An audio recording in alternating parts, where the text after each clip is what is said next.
Vous écoutez le podcast du marketing, épisode 80.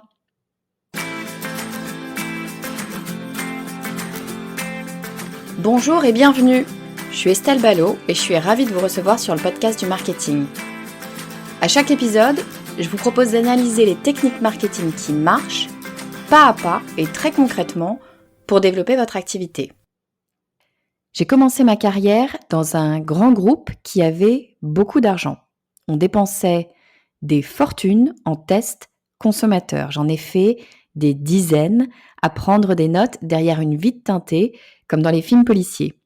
Sauf que là, je cherchais pas le coupable idéal, mais le client idéal. J'adorais ça. Et j'ai appris énormément de choses sur les consommateurs. J'ai construit des marques entières sur ce qui se disait dans ces tests consommateurs. Les informations qui en ressortaient n'avaient pas de prix. Ou plutôt si, elles avaient un prix. Le prix fort. Un cabinet d'études, ça coûte bonbon. Bon, mais comment fait-on quand on n'est pas une multinationale riche à millions ? Eh bien, on fait des tests consommateurs. Cette semaine, je reçois Camille Julien, la cofondatrice des Champagnes EPC, et elle m'explique comment elle a fait pour construire toute sa marque sur des tests consommateurs alors qu'elle n'avait pas de budget. Mais avant de démarrer, je voudrais prendre une minute pour vous demander de laisser un avis sur iTunes. Si ce podcast vous plaît, si vous voulez me soutenir dans cette démarche, la meilleure façon, c'est de vous abonner au podcast du marketing et de laisser un avis sur iTunes. Ce sont les deux principales choses que l'algorithme d'iTunes prend en compte. Donc, si vous voulez m'aider, vous savez ce que vous avez à faire. Et puis aujourd'hui, je voudrais tout particulièrement remercier Cobird qui écrit une aide pour tous. Bonjour Estelle et merci pour votre contenu de qualité. J'écoute vos podcasts en voiture, ce qui me permet de rendre mes trajets maison-boulot plus utiles et d'établir des plans d'action pour mon activité que j'ai lancée il y a 1 mois maintenant, en route vers l'indépendance, et bravo pour votre réussite qui n'est pas étonnante. Alors merci beaucoup Cobird pour ces très gentils mots. Bravo à vous d'avoir lancé votre activité et je suis vraiment très très heureuse de pouvoir vous accompagner sur ce beau chemin. Allez, on revient à notre sujet du jour, les tests consommateurs, et je vous propose d'accueillir tout de suite Camille Julien. Bonjour Camille et bienvenue sur le podcast du marketing. Bonjour Estelle, enchantée. Alors Camille, je suis très contente de te recevoir aujourd'hui pour parler, on va parler d'une étape qui, à mon avis, est indispensable dans toute bonne stratégie marketing et pourtant, c'est une étape que beaucoup d'entrepreneurs ont tendance à zapper. Il s'agit du fait de tester. Alors, comme j'ai l'habitude de le faire avant qu'on rentre dans le vif du sujet, est-ce que Camille, tu veux bien nous dire qui tu es et ce que tu fais ? Avec plaisir. Écoute, donc, je m'appelle Camille, j'ai 31 ans et j'ai cofondé Champagnes EPC avec Édouard et Jérôme. Et en fait, notre but, c'est Champagnes EPC, c'est de proposer une nouvelle vision du champagne en réinventant en fait toute la chaîne de valeur. Et ça, on le fait à travers 3 piliers. Tout d'abord, le produit. On propose en fait des champagnes qui sont 100% traçables avec donc un seul terroir, une seule année et un seul cépage par cuvée, moins de sucre et moins d'additifs dans tous nos champagnes. Et le deuxième pilier, c'est le partenariat vigneron. Donc en fait, avec nous, les vignerons élaborent le champagne de A à Z, ce qui nous permet de mieux les rémunérer et de valoriser leur savoir-faire. Et le troisième pilier de la marque, c'est l'expérience de consommation qu'on a voulu moderne et conviviale. C'est pour ça que notamment on a un discours de marque qui est assez décalé et accessible, qu'on a mis en place des blidas, donc nos verres, les verres typiques des vignerons champenois qui donnent un aspect très convivial à la dégustation de champagne, et puis notamment des petites aides telles que la pastille thermosensible qui permet d'indiquer lorsque le champagne est à température idéale pour être dégusté. Génial. Alors j'adore cette présentation parce que c'est pas tout à fait classique dans l'univers du vin. Le marché du vin, c'est quand même un marché qui est très très particulier. C'est un marché souvent familial. Enfin, souvent les gens qui travaillent dans le milieu du vin sont issus d'une famille qui vient du vin. Déjà d'une part, et puis surtout c'est un marché qui est assez, je dirais, établi.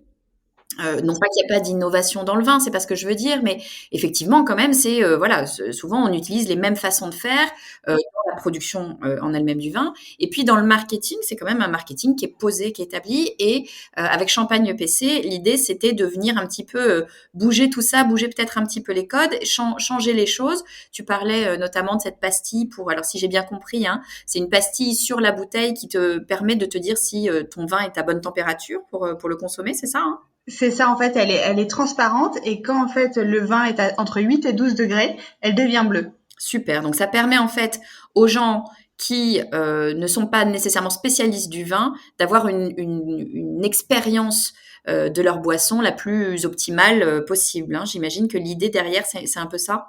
Exactement. En fait, l'idée, comme tu dis, le marché du vin en général est assez traditionnel. Moi, pour le coup, je viens pas du tout du marché du champagne. Moi, je viens de la grande consommation, donc des dentifrices en l'occurrence, donc rien à voir. Alors que Édouard et Jérôme, pour le coup, sont champenois tous les deux. Et effectivement, nous, ce qu'on a voulu faire avec EPC, c'est vraiment d'avoir une expérience de consommation qui soit vraiment conviviale et très accessible. Parce que, par exemple, moi, quand j'ai commencé à m'intéresser au sujet, je trouvais que souvent, tu vois, les explications autour du champagne et autour du vin étaient assez techniques. Et je rigolais en disant, il faut limite avoir un diplôme d'œnologie pour comprendre ce qui se passe. Et c'était vraiment, nous, à l'inverse, on voulait avoir quelque chose qui soit très accessible à tous. Mais évidemment, tout ça, et on en parlera évidemment, est pas venu de ma propre volonté, mais des études qu'on a faites au début du projet.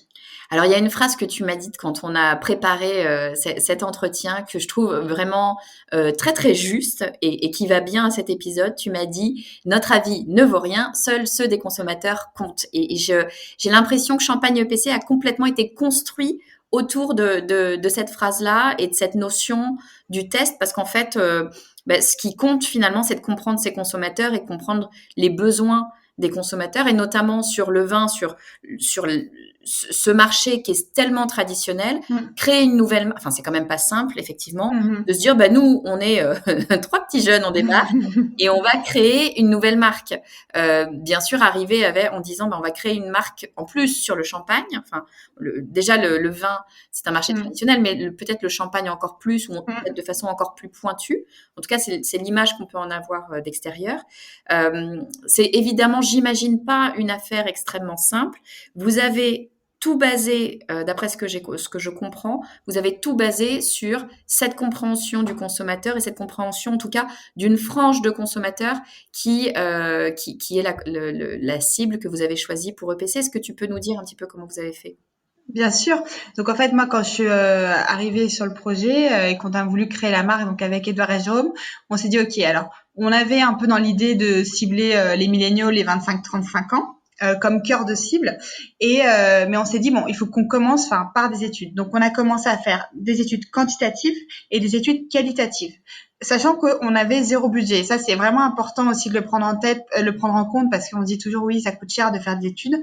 Pas forcément, on peut faire des études aussi de façon un peu débrouille. Donc nous ce qu'on a commencé à faire par l'étude quantitative, c'est qu'on a fait tourner notre questionnaire tout simplement sur Facebook et on a eu 250 réponses comme ça. Ah génial. Donc, tu vois, et 250 réponses quand même sur la cible, ça commence à devenir quelque chose qui est significatif et dont on peut vraiment utiliser les données. Donc, c'est moi qui avais écrit le questionnaire. Ouais, je te coupe, pardon, excuse-moi. Quand tu dis on a fait tourner sur Facebook, ça veut dire quoi? C'est-à-dire que tu avais un groupe Facebook qui parlait du vin? Comment t'as fonctionné? Non, alors déjà, on a commencé par nos proches qui étaient dans la cible. Ensuite, on leur a demandé de faire circuler auprès de leurs proches. Ensuite, on est allé sur des groupes Facebook. Tu vois, on est allé sur French Startup en disant, voilà, appel à questionnaire, etc. Groupe de nos écoles de commerce respectifs. Enfin, tu vois, on a vraiment fait tourner sur différents groupes et sur voilà nos boucles respectives. Donc ça, on a réussi à avoir 250 réponses, donc hyper qualifiées. Et derrière, on a aussi organisé, donc quand je dis une étude qualitative, on a organisé des tables rondes. Donc on avait un hôtel dans lequel on avait des accès un peu gratuits. Et en fait, pareil, pour le coup, ça, je voulais vraiment pour l'étude qualitative avoir des gens que je ne connaissais pas du tout, parce que voilà, pour que ce soit totalement neutre.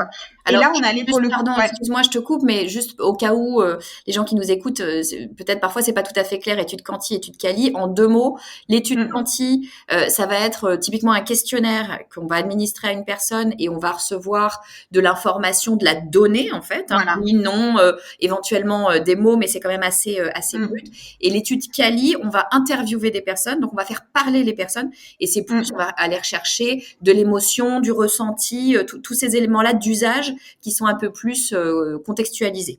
Exactement. Donc, c'est beaucoup plus en profondeur, l'étude qualitative. Mais du coup, comme son nom l'indique, on interviewe du coup peu de gens.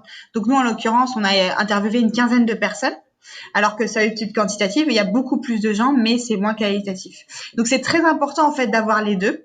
Souvent, en fait, on commence par faire des études qualitatives qu'on valide ensuite. On a des recommandations derrière qu'on valide ensuite par des études quantitatives. Ouais. Mais du coup, dans notre cas, on a fait un peu les deux en parallèle. Et du coup, typiquement, pour faire notre étude qualitative, moi, j'ai écrit sur des groupes, comme je te disais, sur Facebook, French Startup, etc., en disant, on organise des tables rondes. Donc, c'est 2 heures de discussion autour du champagne ce samedi. Et vous repartez avec une bouteille de champagne. Génial. C'est Oui, tout. bien sûr, Donc, je tu vas viens sans une rémunérer. bouteille de champagne. Non, mais c'est Et tu vois, et ça va. avait un côté hyper sympa parce que sur le coup, on avait ouvert évidemment une bouteille de champagne. Donc, les gens discutaient champagne en buvant du champagne. Super. Donc, tu vois, ce qui donnait un côté hyper convivial et sympathique. Et du coup, les gens, tu vois, peu à peu se lâchent et t'as vraiment, on a appris des choses qui étaient capitales pour le fondement de la marque. Notamment, donc, en fait, ça nous a permis d'avoir les insights, ce qu'on appelle les insights. Donc, c'est vraiment la compréhension des besoins consommateurs de départ. Donc, on a compris quoi, notamment, c'est que cette cible, en l'occurrence, en fait, il y avait vraiment une méconnaissance du champagne.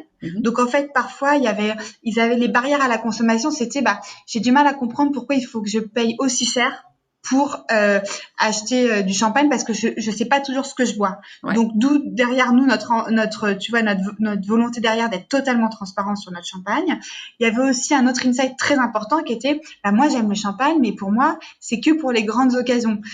Tu vois, je me souviendrai toujours, il y a une consommatrice qui nous a dit tu vois, moi j'ai la trentaine, je travaille donc j'ai les moyens d'acheter une bouteille de champagne si par exemple je vais dîner chez des amis, mais je vais pas le faire parce qu'ils vont se demander ce que j'ai à leur annoncer. Ouais. Donc t'as vraiment ce côté très sacralisé et du coup c'était intéressant et donc d'où notre envie aussi, tu vois, d'apporter une expérience beaucoup plus conviviale, d'avoir un discours qui est plutôt, tu vois, décalé. Et puis enfin il y avait aussi sur la personnalisation, tu vois, la volonté vraiment très forte de personnalisation et d'expérience chez cette génération. Donc on a fait graver nos bouteilles, une expérience de consommation différente. Enfin tout ça pour dire que voilà, tout est parti vraiment de ces études-là au départ. Ouais, c'est ça. C'est quand même super intéressant. C'est-à-dire que là, tu es en train de nous expliquer que cette création de marque, finalement, toute la base, tout le fondement de la construction de la marque Champagne EPC, c'est pas basé sur ce que vous voulez faire, sur peut-être vos intuitions. Alors, il y a peut-être une part d'intuition. J'imagine que bien souvent, quand même, tu as toujours une part d'intuition. Mais en tout cas, vous êtes allé vraiment chercher à fonder tout ça sur des tests, sur ce que vous disent vos consommateurs et pas uniquement sur ce que vous pensiez ou ce que vous aviez envie de faire. Il y a vraiment un backup consommateur derrière.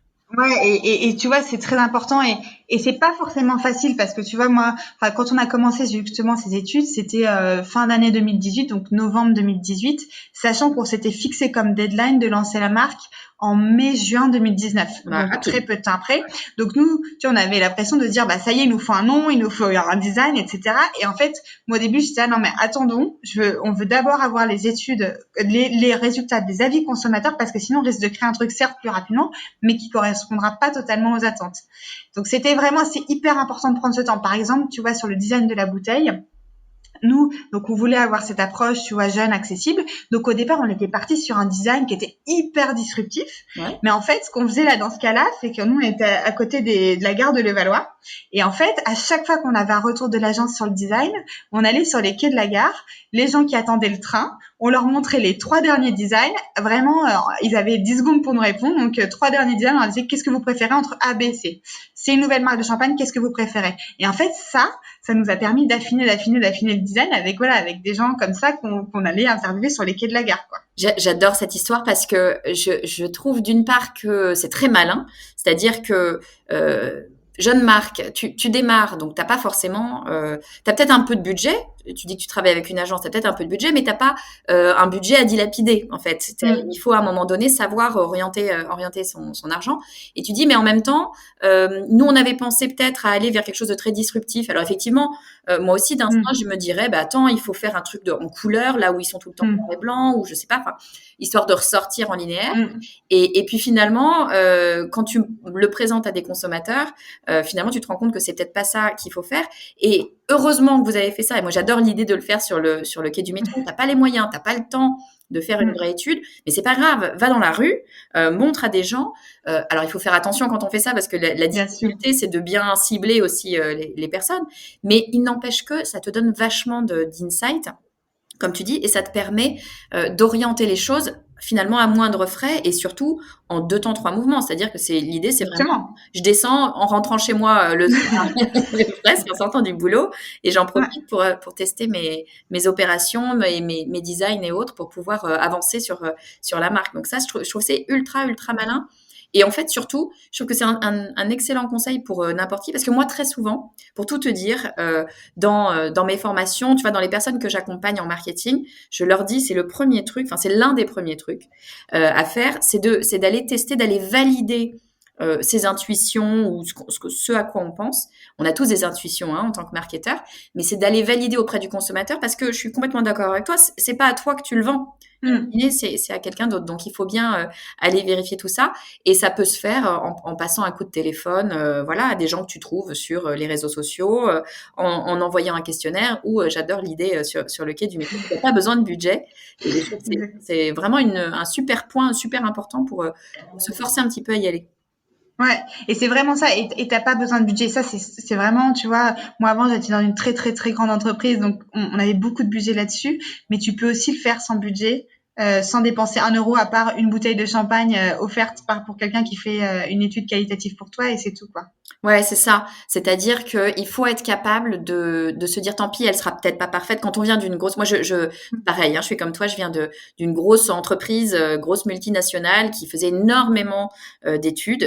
D'ailleurs, j'adore ça et je trouve qu'il y a une quantité d'informations à récupérer. Souvent, c'est des psychologues d'ailleurs qui font les études quali.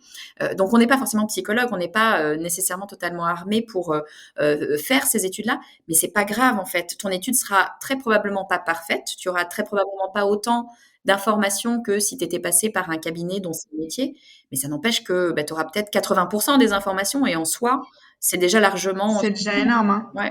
Moi, le conseil que je donnerais, tu vois, parce que la grosse différence entre une étude, par exemple, quand tu le fais avec un institut de sondage et quand tu le fais en direct, c'est que un institut de sondage, il est neutre. Et toi, forcément, t'es pas neutre parce que c'est ta marque, c'est ton bébé. Mais vraiment, essayer d'être vraiment le plus neutre possible. C'est-à-dire, tu poses des questions. Enfin, moi, peut-être, ça m'a aidé justement d'avoir vu des instituts de sondage le faire, mais tu poses des questions en ayant l'air vraiment détaché et en ne donnant aucune indication de ce que tu aimerais avoir dans la réponse. Ça, c'est extrêmement important pour que du coup les réponses soient les plus neutres possibles. Ouais, c'est très juste ce que tu dis, parce que, comme tu dis, c'est ton bébé, donc même inconsciemment, je pense que si on n'y fait pas attention, on a tendance à je sais pas, un tout petit sourire, ou une façon de mettre le premier ou le deuxième en avant, etc. C'est sûr que on risque d'induire des réponses, donc il faut être vraiment faire très attention à être le plus neutre possible. Mais enfin, en tout cas, c'est tout à fait possible. Un autre élément qui est super intéressant, super important, je pense, à faire, dont tu me parlais quand on préparait cet entretien, c'est que lorsqu'on fait un test, bien souvent, on pense au test en amont, en fait, pour créer quelque chose. Tu parlais de l'étiquette, de la forme de la bouteille, des insights consommateurs. Donc tout ça, c'est évidemment extrêmement important pour construire sa marque. Mais enfin, l'histoire s'arrête pas quand on a construit la marque. D'ailleurs, la grande majorité de l'histoire, elle vient après. Et toi, tu me disais, nous, ce qu'on fait de façon récurrente et qui est très, très importante pour nous chez Champagne EPC, c'est de faire du post-test. Est-ce que tu peux nous expliquer un petit peu ce que c'est, ce que vous faites ? Bien sûr. Alors, le faire de post-test, c'est interviewer ses clients, tout simplement. Donc, nous, il y a 2 choses. C'est que déjà, on a une boucle sur WhatsApp de bêta-testeurs. Donc, c'est une groupe d'une vingtaine de personnes qu'on a recrutées au fil de la construction de la marque, que ce soit, tu vois, parmi nos clients ou parmi des gens qu'on a recrutés sur Instagram parce qu'on leur a proposé d'être bêta-testeurs. Et en fait, dès qu'on a une question sur le produit, sur les futurs lancements, sur, tu vois, la prochaine innovation, on va lancer un brut nature, donc on leur posait des questions. On leur pose des questions, on leur dit, voilà, entre ce design-là et ce design-là, lequel vous préférez? Quel est, tu vois, le prétexte d'ouverture, parce qu'on a des prétextes d'ouverture qu'on a sur nos bouteilles que vous préférez. Donc ça, c'est très important. Et tu vois, d'un coup de WhatsApp, tu as tout de suite des réponses. Génial, c'est une Donc super ça, tu bonne vois. idée. Le groupe de bêta-testeurs, j'adore. Donc ça, très simplement. Et puis au-delà de ça, on appelle quasiment tous nos clients. C'est-à-dire que, alors par exemple, très souvent sur la majorité de nos commandes sur notre site internet, en B2C, on appelle les clients et on leur pose des questions. On a un questionnaire précis. Ah ouais? Ouais, pour leur demander comment vous nous avez connus. Très important parce que pour savoir où est-ce qu'on investit derrière. Tu vois, qu'est-ce que vous avez pensé de la marque? Qu'est-ce que vous avez pensé du site internet? Qu'est-ce que vous avez pensé du produit? Tu vois, pour vraiment essayer d'optimiser notre expérience de vente, par exemple, sur notre site internet. On appelle aussi tous nos clients. On a beaucoup de clients en B2B. Donc, on fait des questionnaires tous les 6 mois. On se fait une grosse session où on appelle, tu vois, une vingtaine au moins de nos clients B2B. Et en fait, au début, je me disais, ils vont avoir autre chose à faire que de répondre à nos questions en plein milieu de la journée. Et en fait, pas du tout. À chaque fois, je suis hyper agréablement surprise parce qu'ils passent 3/4 d'heure, 1 heure avec nous, que ce soit les cavistes, les entreprises ou même, tu vois, les bars-restaurants. Et ça nous a permis d'apprendre tellement de choses. Tu vois, par exemple, c'est bête, mais par exemple, en interviewant la fois, on a interviewé les bars-restaurants. Ça nous a permis de comprendre qu'il fallait peut-être qu'on crée, ce qu'on a créé après la planche EPC. En fait, on s'est dit, OK, le problème du champagne, c'est que les gens qui vont dans un bar, ils pensent pas à consommer du champagne. Ils vont se dire, OK, je prends un verre de vin, un cocktail et une bière, voilà. Et en fait, on s'est dit, du coup, il faut qu'on le réintègre dans la carte. Et donc, en discutant avec des restaurateurs, on s'est rendu compte qu'on pouvait répliquer le café gourmand version champagne EPC gourmand, en créant, tu vois, une planchette avec notre blida, donc notre verre de champagne EPC, et puis des petites entrées selon ce que souhaitait mettre le restaurateur dans sa carte, tu vois. Ouais, et ça, c'est typiquement des choses qu'on a appris en discutant avec nos clients. Donc pareil, discuter avec ses clients, c'est gratuit. En plus, au-delà de ça, même, ça aide à fidéliser les clients. Ouais, J'irais même jusque-là, parce que tu vois, ils se rendent compte qu'on passe du temps avec eux, qu'on s'intéresse à leurs besoins. Et donc, tu vois, quelque part, ils sont ravis. Donc, Et ça puis, aussi même. accessoirement, pardon, mais accessoirement, je suis sûre que le produit fait qu'on se souvient de vous, mais quand tu as eu la personne au téléphone, on se souvient aussi mieux de toi, mieux de ton service, de ton Exactement. etc. On ancre un petit peu la chose. Ouais. Et je suis alors complètement d'accord avec toi. Moi, je suis un peu pareil. J'ai toujours tendance à me dire, oh là là, mais mon Dieu, je vais les embêter. Ils vont pas vouloir me répondre. Et ça n'est jamais, même des gens. Alors moi, je le fais, ce genre d'entretien, avec des gens qui sont même pas clients, des gens que j'appelle un peu en ghost comme ça pour leur poser des questions. Et ça n'est. Alors, la première fois qu'on le fait, on se dit, je vais me faire envoyer sur les roses. Et puis, objectivement, on pourrait pas leur envoyer. Ça n'est jamais arrivé. Ça n'est jamais arrivé. Parce qu'il y a un truc, je pense, qui est complètement humain, c'est que les gens, et tout le monde, hein, on adore parler de nous-mêmes et on adore qu'on s'intéresse à nous. Enfin, c'est humain de voir quelqu'un qui s'intéresse à toi de façon authentique et sincère. Ouais. Bah, les gens sont ravis, en fait, de prendre Ouais. le temps pour eux. Et tu vois, nous, c'est exactement ça. Par exemple, chez les cavistes, parfois on appelle des cavistes. Donc là, l'équipe marketing, quand on veut faire des interviews, on les appelle.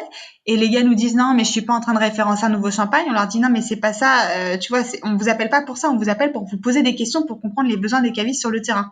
Et là, systématiquement, ils restent 3/4 d'heure avec nous. Alors que, et au final, en plus, ils acceptent en général derrière de déguster le champagne EPC parce que ça leur a donné envie, tu vois.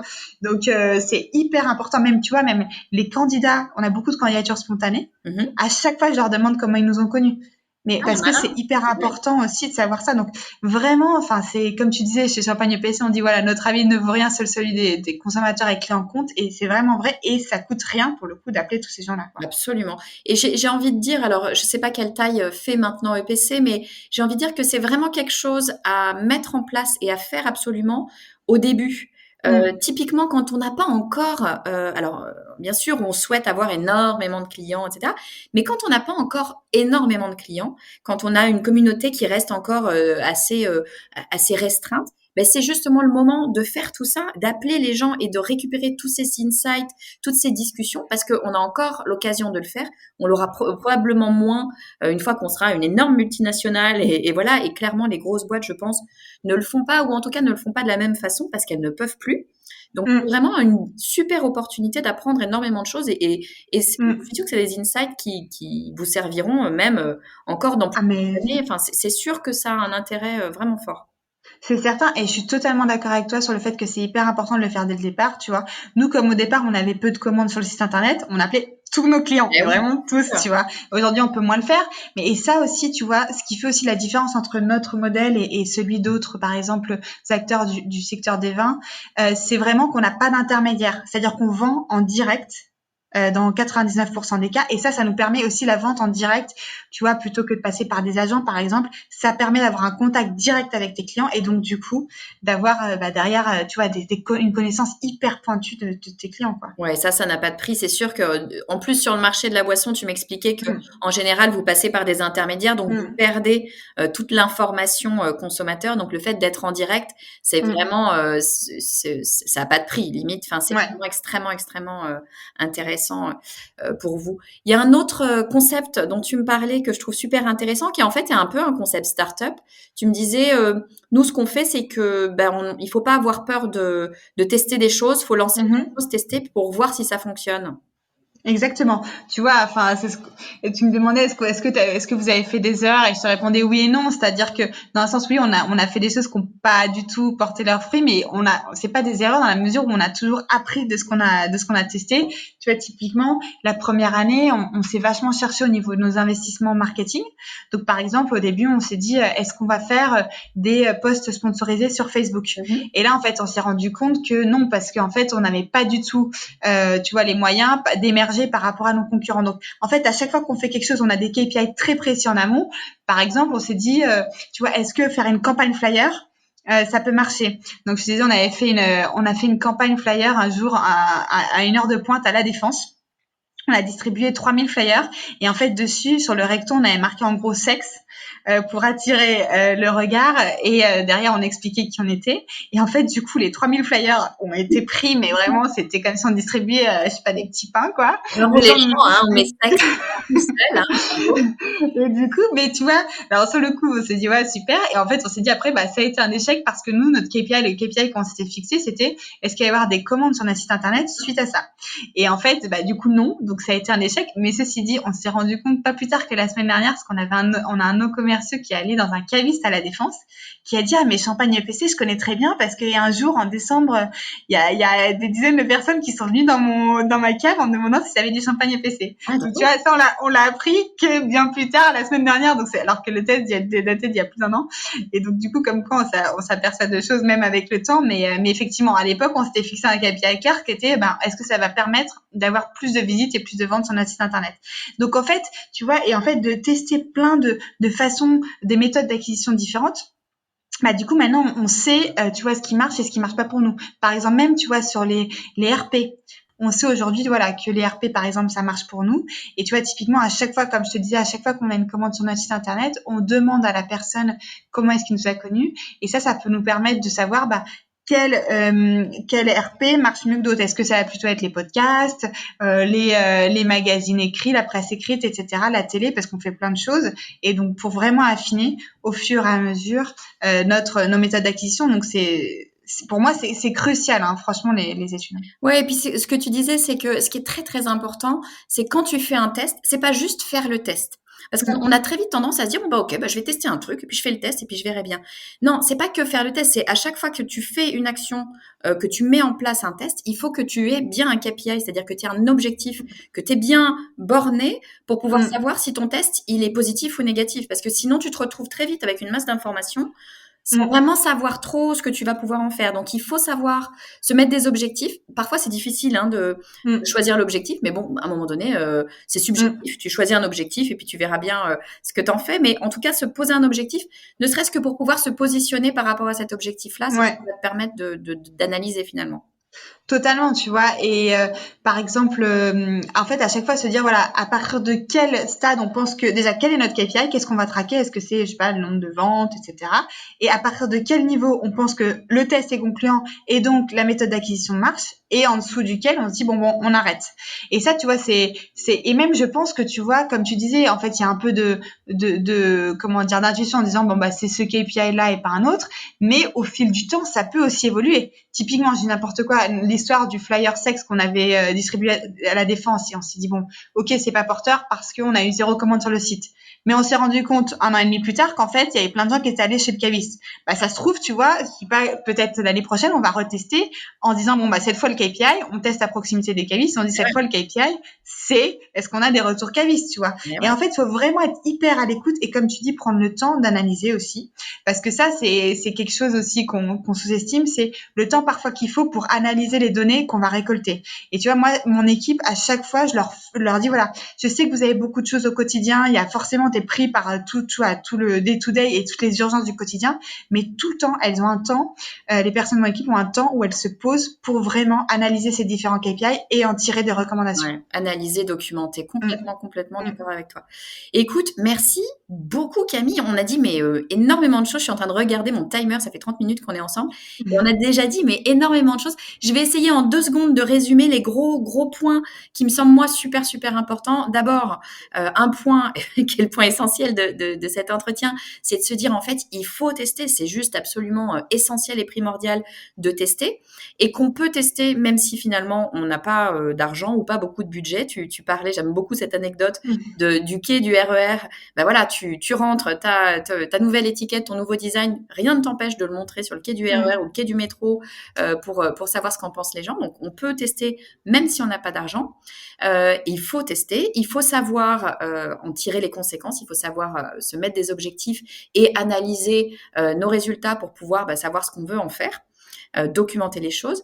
Il faut faire des tests en amont parce que ça va te donner énormément d'insights, énormément de choses et aussi après, en post-test, parce que ça va te permettre de construire ta relation avec tes clients, de mieux comprendre tes clients et puis pourquoi pas d'ailleurs de fidéliser tes clients. On y pense peu, mais c'est clair que ça rentre aussi dans l'histoire.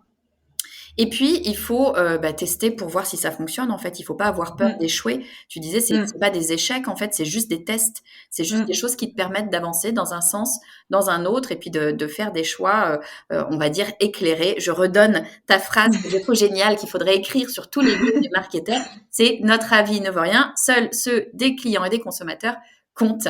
Merci beaucoup, Camille. C'était super intéressant. Je crois que je vais aller tester plein de choses pour le. J'ai vu que toi aussi tu testais pas mal, que tu faisais des sondages et tout. J'adore le test. Merci beaucoup, Estelle. Merci. Merci d'avoir écouté l'épisode jusqu'ici. J'imagine que si vous êtes toujours là, c'est qu'il vous a plu. Personnellement, j'ai adoré l'esprit débrouille de Camille. C'est aussi ça, en fait, être entrepreneur, c'est trouver des solutions et réinventer les choses pour qu'elles fonctionnent avec les moyens dont on dispose. Pour ne manquer aucun épisode, le plus simple, c'est de vous abonner au podcast du marketing. Vous recevrez une notification dès qu'un épisode est disponible. Vous pouvez le faire directement sur votre application favorite ou alors sur lepodcastdumarketing.com/newsletter. Et puis, si vous avez 2 minutes pour me laisser un avis sur iTunes, c'est encore mieux. Je vous dis à très vite.